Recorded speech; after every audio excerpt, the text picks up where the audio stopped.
Packers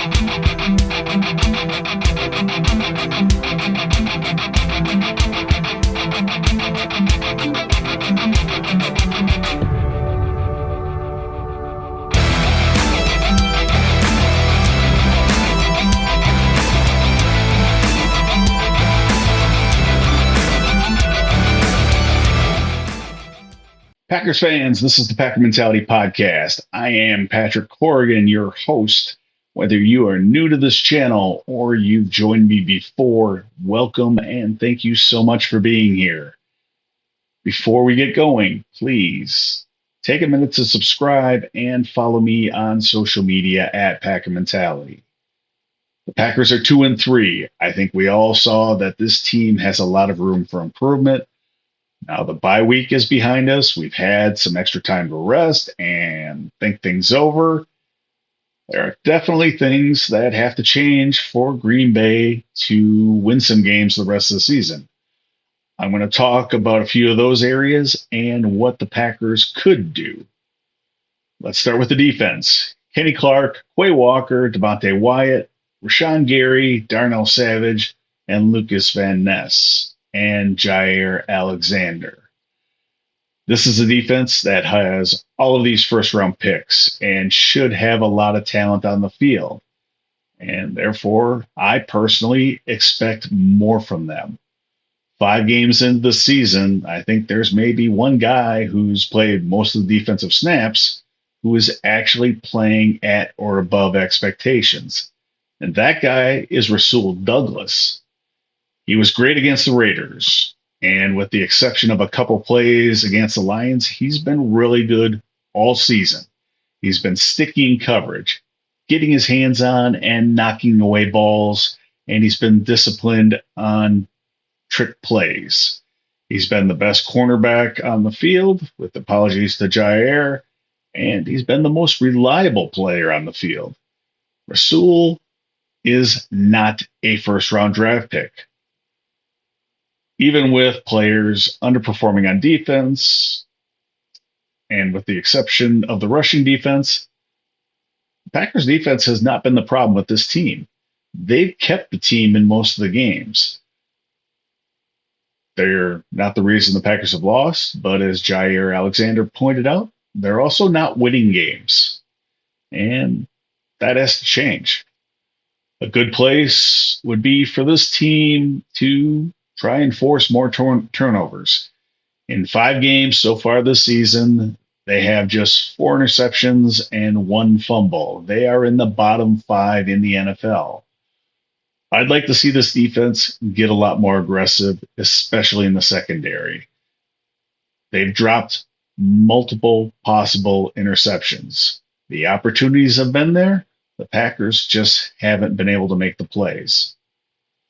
Offensively, this Packers team doesn't seem to get any easy scores, and every drive has to be mistake-free in order to score.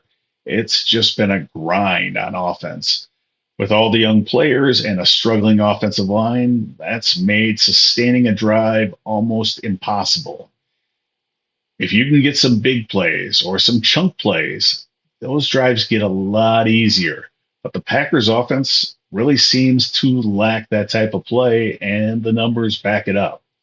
In the running game, all Green Bay running backs not named Aaron Jones are averaging less than 3 yards per carry. The longest run by any Packer is by Jordan Love, and that run is only 26 yards. No one else on the Packers has a run of 15 yards or longer. By comparison, in the NFL, there are 57 players that have at least one run of at least 15 yards. Matt LaFleur only trusts Aaron Jones and A.J. Dillon to get any significant amount of carries, so the solution to this problem is very clear.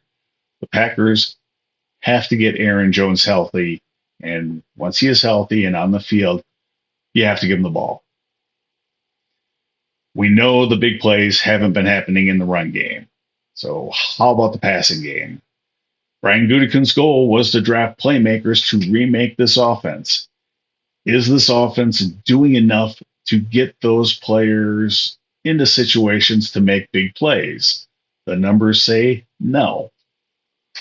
Even when a pass is completed, there is not much happening after the catch. Looking at the yards after catch, total yards after catch numbers for the Packers. Luke Musgrave is the leader for the Packers with 90 yards through 5 games. That's 62nd in the league. Aaron Jones, who's basically only played in 1 game, is the next Packer at number 67. Where are the wide receivers? These guys, supposed to be the playmakers, getting the ball hopefully in space, but Jaden Reed is 109th in the league.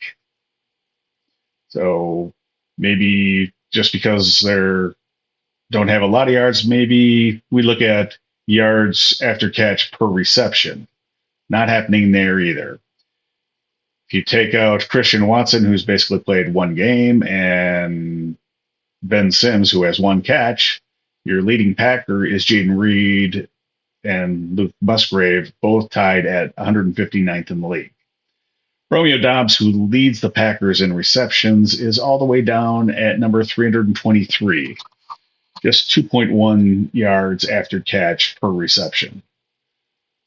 This is a Matt LaFleur problem and a Matt LaFleur solution. He needs to scheme and call plays to get these guys the ball in situations where they can make plays. Quick screens, jet sweeps. Now, jet sweeps with the right player. Let me be clear. Misdirection, trick plays. Figure it out. What a lot of this may boil down to is the offensive line blocking. As a team, pass rush or pass blocking, they're a top 4 team. Run blocking, they're a bottom 7 team. When you look at individual numbers, it actually looks worse. And without boring you with a lot of numbers from Pro Football Focus, go through things real quick. At tackle, and we're not going to talk about David Bakhtiari because he played in 1 game and we're not going to see him the rest of the year. So we're talking about Rasheed Walker and Zach Tom. These guys have been all right for the most part. Rasheed Walker is good against good pass blocking, not so good run blocking. Zach Tom is actually a top 20 tackle in his 2nd year. He's in the 70s grade for both pass and run blocking. The guards, where it starts to get a little ugly. Elton Jenkins, 41st ranked guard in the league. Kind of average to below average grades so far this season, but he was hurt. Jon Runyan Jr., not so bad against the pass. He's 68.6 against the pass. Run blocking is terrible. After that, Royce Newman is not very good against the pass or the run. At center, Josh Myers, kind of a low end, ranked as low end starting center, but he is among the top 32 centers in the league that have actually played more than 1 game.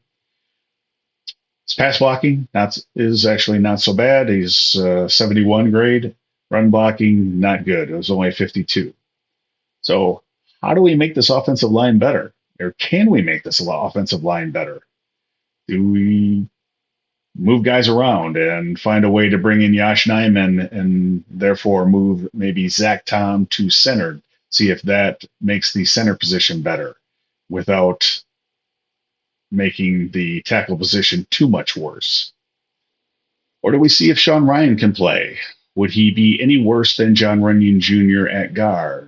Or he did take some snaps at center during the preseason. Could we try him out at center? Packers have had a bye week to try and find solutions and get things ironed out. Add to that, we should have some guys getting healthy. And I'm looking forward to seeing what they can do in Denver next weekend. Look for the preview of that game to get uploaded on Thursday. Until then, have a great week. Be safe and go Pack Go.